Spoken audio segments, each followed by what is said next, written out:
English grammar পর্যায়ে আজ আমি আলোচনা করব part of speech.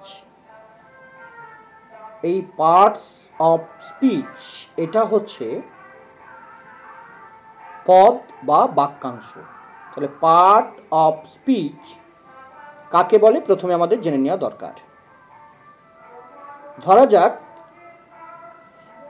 Ram runs fast.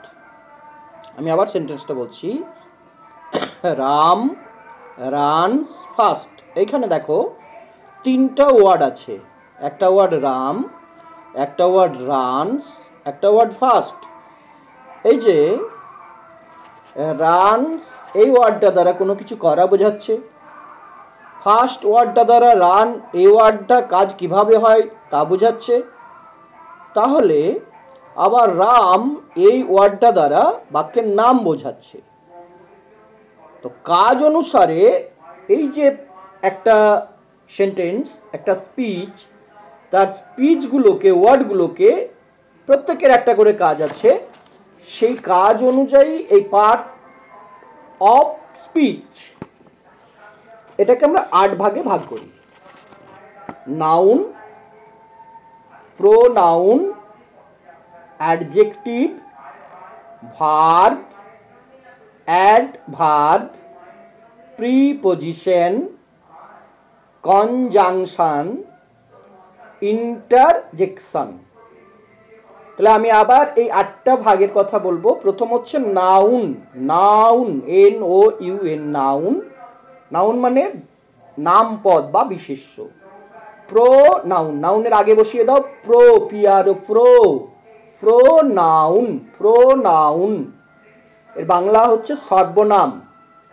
Adjective, adjective বিশেষণ পদ। ভার্ব ক্রিয়াপদ, অ্যাডভার্ব ক্রিয়া বিশেষণ।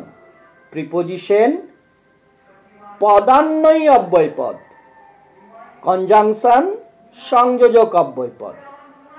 ইন্টারজেকশন আবেগসূচক অব্যয়পদ। তাহলে আজকের এই ক্লাসটা থেকে তোমাকে আমি প্রশ্ন দিচ্ছি, নোট নাও। প্রথম প্রশ্ন, পার্ট অফ স্পিচ কাকে বলে? পার্ট অফ স্পিচ কাকে বলে? একটি বাক্য লিখে সেই বাক্যের ওয়ার্ডগুলি কোন পার্টস অফ স্পিচের মধ্যে পড়ছে, 8 ভাগের কোন ভাগে পড়ছে সেটি লেখো। এবং পার্টস অফ স্পিচের 8টি ভাগ না দেখে লিখে আমার হোয়াটসঅ্যাপ নম্বরে পাঠিয়ে দাও।